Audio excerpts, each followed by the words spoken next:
Hello, everyone. Welcome to the Empower Your Mind for Success podcast, a podcast for anyone who wants to build an entrepreneurial mindset.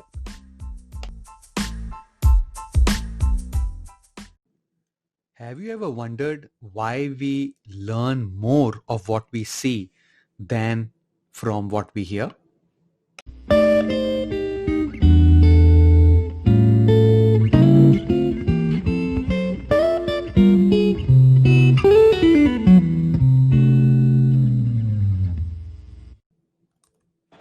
One day, a professor entered his classroom and asked his students to prepare for a surprise test. They all waited anxiously at their desks for the exam to begin. The professor handed out the exams with the text facing down as usual. Once he handed them all out, he asked the students to turn over the papers. To everyone's surprise, there were no questions, just a black dot in the center of the paper. The professor, seeing the expression on everyone's faces, told them the following: I want you to write about what you see there.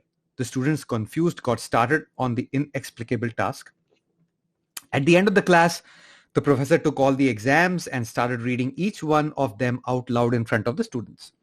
All of them, with no exception, defined the black dot, trying to explain its position in the center of the sheet. After all had been read, the classroom silent, the professor started to explain. I'm not going to grade you on this, he said. I just wanted to give you something to think about. No one wrote about the white part of the paper. Everyone focused on the black dot. And the same thing happens in our lives. However, we insist on focusing only on the black dot, the health issues, the lack of money, the complicated relationship with a family member, the disappointment with a friend, a bad job, an unhappy marriage.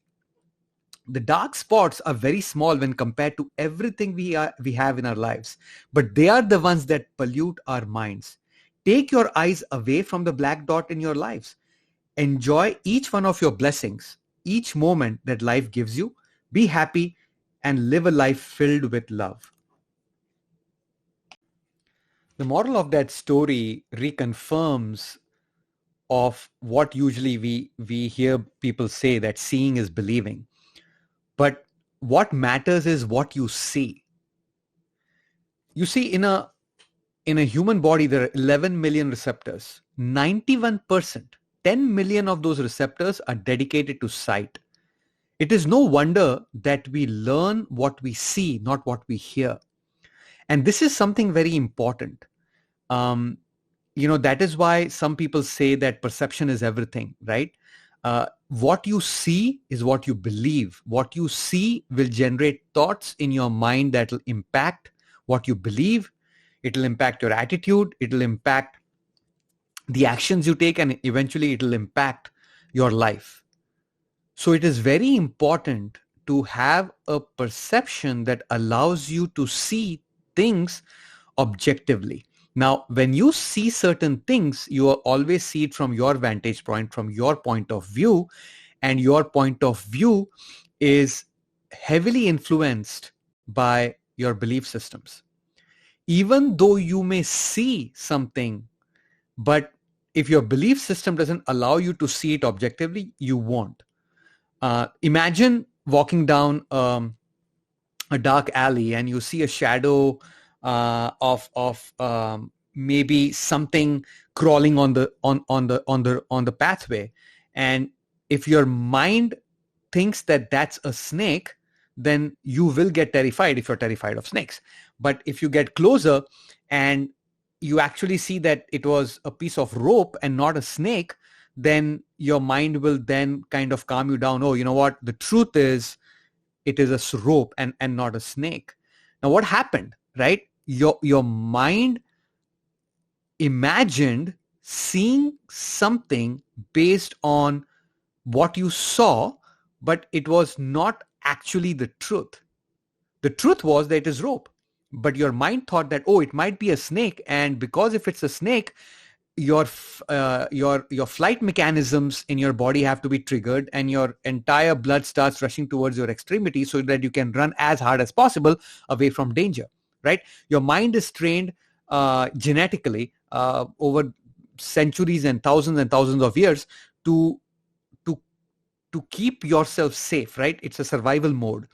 And even though we don't have to worry about being bitten by snakes these days, in the cities and in the the areas that we usually live in, you don't have to worry about wild animals coming and eating you. You don't have to worry about, people from other clans coming and attacking your clan, right? All those things don't exist, but that genetic makeup, that genetic memory, we still have and we retain in our body, and that is what forms some of our belief system. Now, I've always maintained that the environment that you live in has a much bigger impact on your belief system than a genetic makeup, right? So now think of this.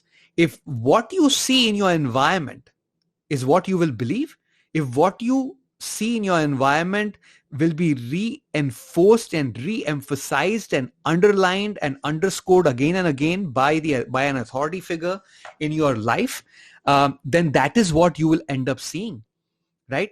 Racism and cultural hatred comes from some of that environment and genetic memory that we have.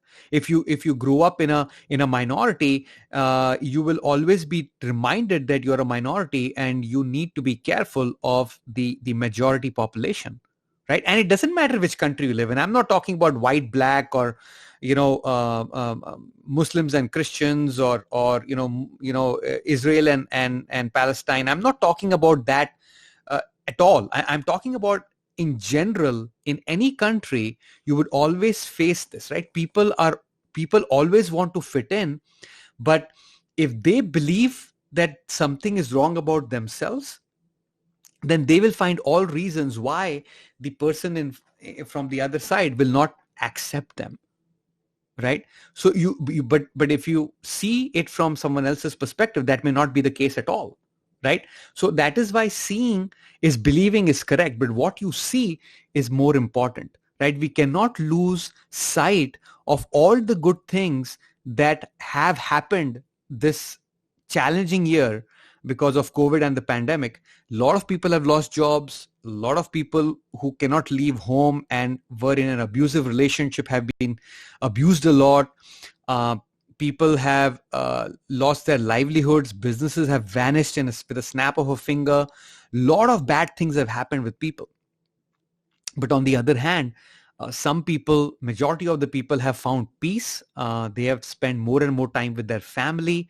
The environment has gotten better. The carbon footprint has reduced. The animals have started returning in the waters, and they have been enjoying the nature. So there are a lot of the pollution in the air in a lot of cities has gone down. So there's a lot of benefits of this thing as well. So it really depends upon how you look at it, right? Do you look at a glass half full, or do you look at a glass half empty, right? So if you can, if we all can, right, and especially as an entrepreneur, if we all can start looking at challenges as opportunities, then we will find business ideas, we will find solutions, we will find value to add to people to resolve the pain that some of them face. But if you see the same challenge as a problem, then you will become part of the problem. But if you try to look at it as an opportunity, then you will become part of the solution.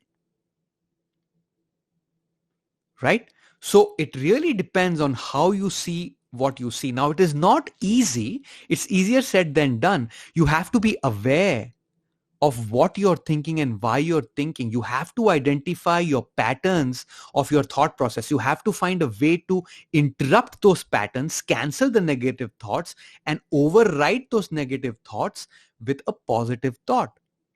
The questions that you ask yourself are very important. If you heard the podcast that I did yesterday with Anna Christina Hicks, she talks loud and clear about the radically resilient questions that she asks her students, right?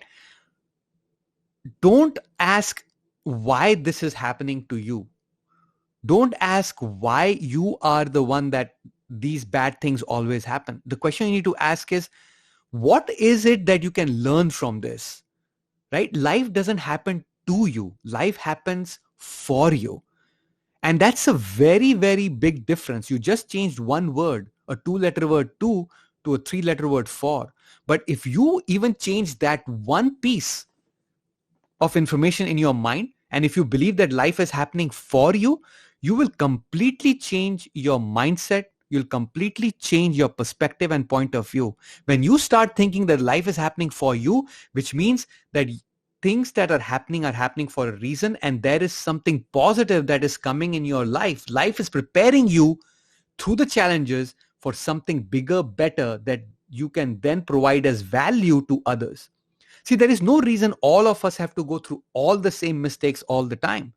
We can learn from the wisdom of others. We can learn from the mistakes from others. Other people's failures can become points of wisdom for us that we can then avoid and make our own unique mistakes. We all are going to make mistakes, right? And I think as an entrepreneur, the 1% crazy, the entrepreneurial mindset always tries to look for opportunities. We always try to look at challenges as opportunities. Okay. And that is very, very important. Now, it's not just the idea. Don't get me wrong. Okay. Just thinking of an idea is not going to do anything. Ideas are a dime a dozen. The execution is the harder part, right? Execution is where when you take action and you learn, that is when you will become an entrepreneur. There are a lot of entrepreneurs in this world, okay, who have great ideas over a Friday night, Saturday night, but by Sunday afternoon, they start thinking about what they need to do for the rest of the week for the job that they work at. But an entrepreneur will start putting an action plan in place of how he can execute on an idea and he can receive or she can receive help from to convert that idea into something meaningful that can be monetized by providing value to others. Okay, so it is very important of how you see things. Seeing is believing, no doubt about it, but you got to be aware of what you are looking at. Try to rise yourself above the forest to see all the trees and leaves, as opposed to standing under a tree and wondering that there are not many more trees out there. Right? And the ability to raise yourself above the situation takes practice. It's an habit. It's an attitude that needs to be developed. And you can develop this. It's a skill. You can develop the skill provided you are open enough to learn from someone who can teach you. Right? These are things that have to be taught to you. Whatever you think, the way you think today has been taught to you. And it has been taught to you so many times that it has become a habit which is now registered in your subconscious mind. Remember, 95% of what we do on a daily basis, we do in an autopilot mode, which means we do it in a subconscious zone, right? We are not conscious about everything that we do. Think about it. When you're walking, when you're breathing, when you're sleeping, you are not consciously telling yourself, take one, inhale, exhale, or put your left foot forward, now put your right foot forward. You're not doing that. You're just walking. You're just dancing. You're just breathing. You just go to sleep. Right? It all happens automatically. And that happens because it has been taught to you since you were born. So if you have to now change your perspective, you have to be taught of how to change it. So you have to find help from people who can help you change that. Now, can you do that yourself? Of course. We all can learn a lot from the University of Hard Knocks. But if you are looking for speed, which every entrepreneur should, if you are looking for speed, coaching and mentoring is the best way to learn faster and learn from people who know what they're talking about. So remember, seeing is believing, but also remember what you see is more important.